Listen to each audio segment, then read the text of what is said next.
Second question చూసుకున్నట్లయితే the average monthly salary of 20 employees in an organisation is 15,000. If the manager salary is added average increases by 1,000 rupees. What is the manager's monthly salary అన్నాడు అనమాట.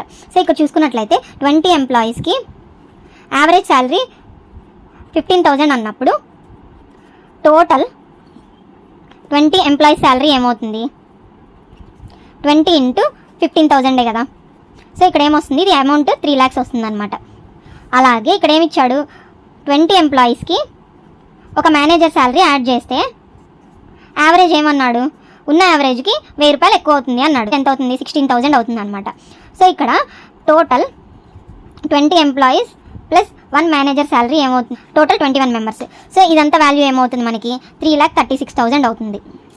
అయితే manager salary కనుక్కోవాలంటే ఏం చెప్పచ్చు? ఇక్కడ ఈ వాల్యూలోంచి ఈ value minus చేస్తే వచ్చేదే మేనేజర్ శాలరీ కదా. 3,36,000 మైనస్ 3 lakhs చేస్తాం.